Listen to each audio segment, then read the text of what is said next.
मित्रों, नवा संस्कृत बीपीवीएस क्लासेस में आपका फिर एक बार हार्दिक स्वागत है। मित्रों, प्रथम अंक की और द्वितीय अंक का सारांश मैं पहले वर्णन कर चुका हूँ। आज मुझे नाटक का विज्ञान संकुलन नाटक के सारांश का तृतीय अंक पढ़ाना है। तब तक हम दूसरे अंक के विषय में कुछ चर्चा कर लेते हैं, क्योंकि जब हम थोड़ा थोड़ा चर्चा करते रहेंगे तो ये हमको कंठस्थ हो जाएगा। दूसरे अंक की घटना मैंने यही बताया था कि राजा दुष्यंत जो है वो कामी अवस्था में वहां पर प्रवेश करता है जब विदूषक वर्णन करता है कि युद्ध करने के लिए, शिकार खेलने के लिए वो कहता है, शिकार करने के लिए खेलता है, तो वो राजा दुष्यंत जो है स्पष्ट मना कर देता है। शिकार खेलने से स्पष्ट मना कर देता है और अपने सेनापति से कहता है, आदेश देता है कि यहाँ पर किसी को दुख ना दे। और विदूषक एक मजाकिया प्रवृत्ति है जो कि मैं पहले बता चुका हूँ। वह विदूषक से कहता है कि मुझे कोई बहाना बताओ जो कि दोबारा फिर हमको आश्रम में जाने का मौका मिले। तब तक कुछ ऋषि कुमारों का आगमन होता है और ऋषि कुमार वहां पर आते हैं और राजा से निवेदन करते हैं कि यज्ञ की रक्षा करना है। राजा उनको स्वीकार कर देता है कि ठीक है, हम आपके यज्ञ की रक्षा जरूर करेंगे। राजा तो यही मौका चाहता ही था, लेकिन वो ईश्वर की कृपा से वो पूर्ण हो गया। जब उधर राजा स्वीकार कर लेता है तो उधर उसकी माँ जो है एक दूत को भेजती हैं कि राजा को राजधानी आना है। इतने समय राजा उधर भी वादा कर चुका है और इधर माँ के आज्ञा का उल्लंघन भी हो रहा है। तो वो क्या करता है, वो अपने स्थान पर विदूषक को भेज देता है और कहता है कि तुम वहां जाओ, लेकिन यहाँ की बातों का आप बिल्कुल मत बताना, क्योंकि यह एक हंसी मात्र का है। यहाँ की घटना को किसी को बताइएगा नहीं, क्योंकि यह एक हंसी मात्र की घटना है। क्योंकि उसके पास 2 रानियां पहले से थी। यदि शायद 3 रानियों के विषय में होता तो उनको ऐतराज होता, हो सकता है यही कारण से उन्होंने ऐसा रोक दिया। यहाँ तक की घटना को मैं तो स्पष्ट रूप से मैं विधिवत समझा चुका था, लेकिन अब आगे तृतीय अंक की घटना क्या है, आगे आइए हम देखते हैं। देखिए, शकुंतला का राजा दुष्यंत पर आसक्त अवस्था में फूलों की सैया पर लेटना। शकुंतला जो है, तृतीय अंक की घटना यहाँ से प्रारंभ है कि शकुंतला जो है किस पर आसक्त है, राजा दुष्यंत पर आसक्त है। और कहाँ पर लेटी हुई है, फूलों की सैया पर लेटी हुई है। यानी जब कोई किसी पर आसक्त हो जाता है तो उसको कुछ अच्छा नहीं लगता है। वो जहाँ पर लेटा है तो अपने ही मन में, अपने ही वजह से अपने में ही वो खोया रहता है। उसको किसी की बात बिल्कुल पसंद नहीं आती है। तो इसी प्रकार शकुंतला जो तीसरे अंक की घटना प्रारंभ होती है कि शकुंतला जो है राजा दुष्यंत की याद में, उनके प्रेम में फूलों की सरसैया पर लेटी हुई है। इसका मतलब वो अस्वस्थ है, यानी उसका मन कहीं और नहीं बल्कि राजा दुष्यंत के पास है। जब किसी के पास मन चला जाता है तो जान लीजिए कि सामने से कोई भी गुजर जाता है तो उसको कुछ सुध नहीं रहती है। जिस प्रकार चतुर्थ अंक की घटना में हम पढ़ाते समय बताएंगे कि जब राजा दुष्यंत पर शकुंतला आसक्त थी, प्रेम में व्याकुल थी, तो दुर्वासा ऋषि आते हैं, अयं भो कहते हैं, बुलाते हैं कि मैं एक ऋषि आया हूँ, मैं एक तपस्वी आया हूँ, लेकिन उनका ध्यान तो कहीं और है। इसी कारण से दुर्वासा ऋषि जो हैं उनको श्राप देकर चले भी जाते हैं, तब भी उनको कुछ पता नहीं रहता है। इसी प्रकार प्रत्येक व्यक्ति के अंदर ये होता है, जिसका ध्यान कहीं गया है, शरीर भले ही चाहे कहीं पर हो, लेकिन यदि अगर सामने कोई भी घटना हो जाएगी, यदि मन नहीं है तो उसको कभी नहीं समझ में आएगा। इसलिए शरीर और मन पास में रख कर समझिए, तब निश्चित है ये समझ में आ जाएगा। तो राजा का शकुंतला का राजा दुष्यंत पर आसक्त अवस्था में फूलों की शैया पर लेटी हुई है। फिर इसके बाद क्या होता है, राजा दुष्यंत जो है जब लेटी है तो काम पीड़ित अवस्था में राजा दुष्यंत आता है। उधर शकुंतला परेशान है, इधर राजा दुष्यंत परेशान है। यहाँ पर एक तरफा प्यार नहीं है। ये एक तरफा जहां पर प्यार होता है वहां पर तो एक चाह रहा है एक नहीं चाह रहा है, लेकिन जहां पर दो तरफा प्यार हो जाता है तो वहां पर तो जान लो कि प्रेम की बात तो और भागने और भगाने की बात आ जाती है। इसी प्रकार यहाँ पर दोनों के प्रति प्रेम है, एक के प्रति नहीं है। यदि एक के प्रति लगाव होता तो उतना कठिनाई ना होती, लेकिन दोनों का प्यार जुड़ता जा रहा है, इसलिए यह कष्ट बिल्कुल भयंकर है, असहनीय है। तो एक तरफ शकुंतला उनकी याद में खोई है और एक तरफ राजा दुष्यंत भी है जो कि काम पीड़ित अवस्था में वहां पर पहुंचता है। कहां पर पहुंचता है? कुटिया के पास में पहुंचता है। मित्रों ये समझ लीजिए कि जब सरसैया पर फूलों की सैया पर लेटी हुई है तो वहां पर राजा दुष्यंत भी जाता है, और इसके साथ साथ वहां पर जब पेड़ों यानी कुटिया के पास में पेड़ों की आड़ में छूट रहता है, पेड़ों की ओट में सखियों की बात को सुनता है। इसका मतलब यह है कि सखियां जो हैं उसके साथ में थी। किसके? शकुंतला के साथ में उनकी सखियां भी थी। सखियों का क्या नाम था? अनसुईया और प्रियंवदा थी। कहने का मतलब कि राजा दुष्यंत जब वहां पर कुटिया के पास में गया,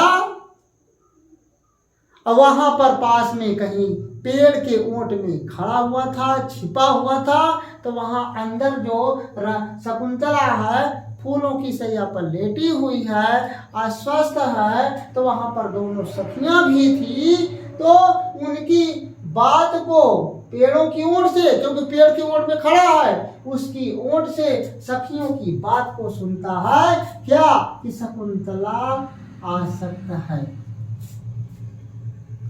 इसके पहले तो चाहे राजा दुष्यंत को ना मालूम हो कि क्या शकुंतला मुझको चाहती है कि नहीं चाहती, केवल मैं ही चाहता हूँ, लेकिन जब उन्होंने पेड़ की ओट से जान लिया कि शकुंतला मुझ पर आसक्त है, उधर राजा दुष्यंत तो आसक्त ही था ही, लेकिन जब कोई अपने कान से सुन लेता है कि वो मुझको भी चाहती है, तब तो प्रेम और इकट्ठा और भयंकर हो गया और असहनीय हो गया। यानी तब विश्वास हो गया कि अरे मैं तो चाहता हूँ लेकिन वो भी मुझे चाहती है, तो इसका मतलब यह है कि मिलना जरूरी है। जब बात को सुनता है कि शकुंतला आसक्त है, शकुंतला का दुष्यंत बिना जीवित न रहने के लिए, वाह क्या बात है। और ये भी बात सुन लेता है, यहाँ तक ये भी बात सुन लेता है कि वह शकुंतला जो है दुष्यंत के बिना वो जीवित नहीं रह सकती है। ये चीज कहती है। कौन कहा? यदि कोई ऐसे कहते, शकुंतला सखियों से कह रही है कि मैं दुष्यंत के बिना जीवित नहीं रह सकती हूँ, ये बात कहना, किससे कहना? वो सखियों से कह रही है। और इसके साथ साथ ये भी देख लीजिए कि अकेले की बात दूसरी है, यहाँ शादी विवाह की बात हो रही है, लव मैरिज की बात हो रही है। दो सखियां इसका बराबर साथ दे रही है, और जिसमें कि अनुसुईया जो है वो गंभीर प्रकृति की है, प्रियंवदा हास्य प्रकृति की है, लेकिन प्रियंवदा जो है, प्रियंवदा और राजा से बराबर मुलाकात बातचीत होती रहती है। जितना इधर उधर की बात, मीडिएटर वाला काम तो प्रियंवदा ही करती है। अब दो दो सखियां बराबर साथ दे रही हैं। महर्षि कर्ण को पता नहीं है, वो तो सोमतीर्थ गए हैं, लेकिन उनको ये मालूम था कि कोई आपत्ति आएगी उसी का निवारण के लिए गए हैं सोमतीर्थ। प्रथम अंक में मैं बता चुका हूं। लेकिन उनको ये थोड़ी मालूम था कि उनकी शादी होगी। नहीं नहीं नहीं नहीं, उनको पता था कि कोई आपत्ति आएगी, उसको निवारण के लिए वो सोमतीर्थ गए थे। दूसरी बात यह है, महर्षि कंस नहीं जानते हैं, गौतमी वहां की तपोवन की अध्यक्षा है, उनको नहीं पता है। सारंगो सारद्वत बैखानस एक कर्ण ऋषि के शिष्य हैं, इनको नहीं पता है। कुल मिलाकर तीनों सखियों ने मिलकर विवाह करवा दिया, यानी अनसुईया और प्रियंवदा ने शकुंतला का विवाह करवा दिया। तीनों मिलकर विवाह कर ली। विवाह की घटना किसी को नहीं मालूम। जितने लोग सीनियर थे उनको पता ही नहीं, लेकिन लड़कियां ही लड़कियां मिलकर के शादी भी कर ली।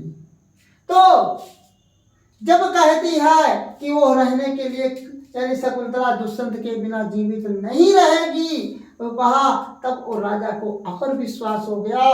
तो अवसर पाकर राजा का आना, जब उन्होंने सखियों के सामने कहा कि मैं राजा दुष्यंत के बिना जीवित नहीं रह सकती हूँ, तो इतने पर उसको और मौका मिल जाता है, क्योंकि वो दोनों सखियों के सामने कह रही है, तो उसको और विश्वास हो जाता है। यही मौका पा करके राजा जो है सामने आ जाता है। किसके सामने आता है? राजा दुष्यंत जो है शकुंतला, प्रियंवदा और अनसुईया, यानी तीनों तो वहां साथ में थी। कहां पर? कुटिया में थी। तो वो अवसर पा करके आ जाता है।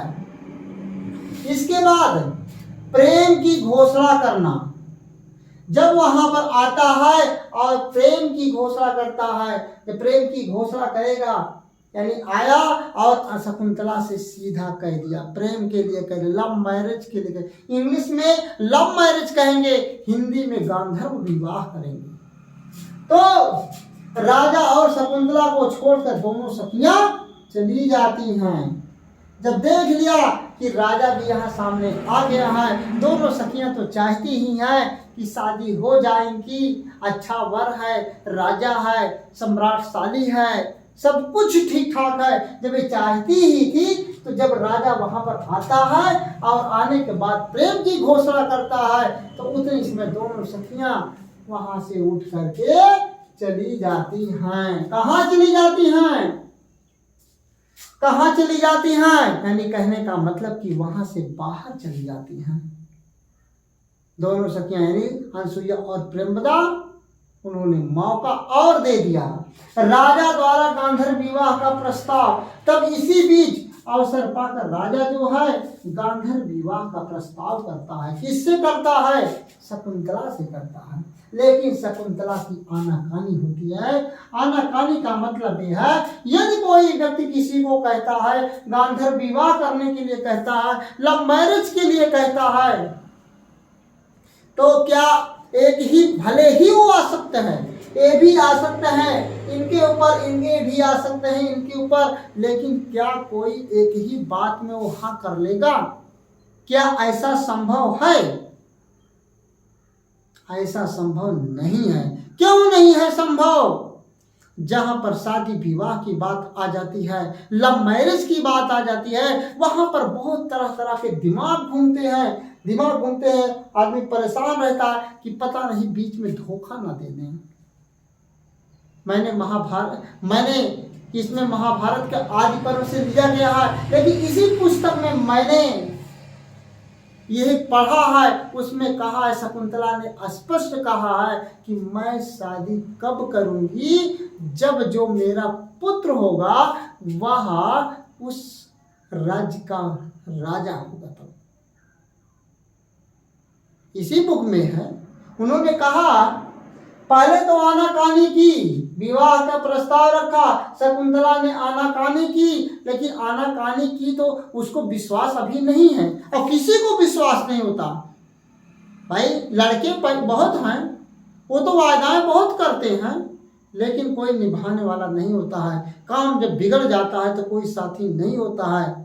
जैसे आज का जमाना है वैसे पहले का भी जमाना था। लेकिन राजा जो था वो बात में दम रखता था, जो कहता था वो करता था, क्योंकि वो राजा है, क्षत्रिय है, उसके अंडर में सारी प्रजाएं हैं। लेकिन आजकल के लड़कों की कोई विश्वास नहीं है, कहते कुछ हैं और करते कुछ हैं। तो इसलिए शकुंतला की आनाकानी तब तक क्या होता है, गौतमी का प्रवेश हो जाता है। अब दोनों वहां पर हैं, कौन, दो सखियां चली गई हैं, राजा और शकुंतला उतनी समय थी। प्रश्न पूछ सकता है कि वहां पर कौन कौन था, गांधार विवाह के समय कौन कौन था, तो वहां पर आप तुरंत कहेंगे केवल राजा था और शकुंतला थी और कोई नहीं था। दोनों सखियां तो चली गई थी, उनको पता था। शादी के लिए केवल तीनों लोग जानती हैं, शकुंतला, अनसुईया और प्रेमरा, तीन ही लोग जानती हैं, उसके अलावा कोई नहीं जानता है।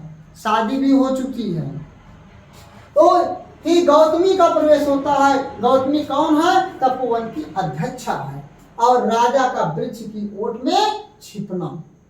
जब गौतमी प्रवेश करती है, वहां पर जाती है, तो राजा फिर वहां से उठ करके जाकर वृक्ष की ओट में छिप जाता है।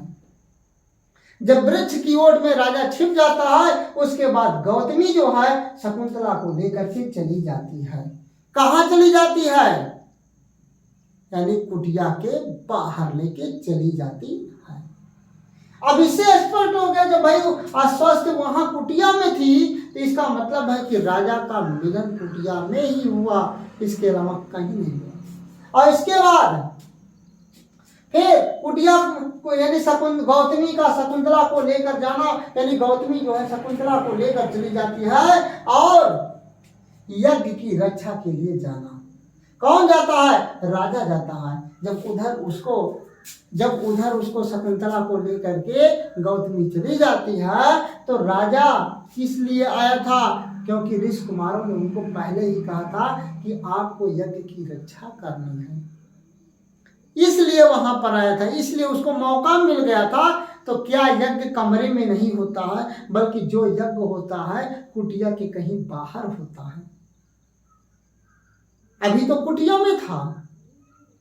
जब कोई फंक्शन होता है तभी किसी को मौका मिलता है, और वही उसी फंक्शन में वो आया था, यज्ञ के लिए ही आया था।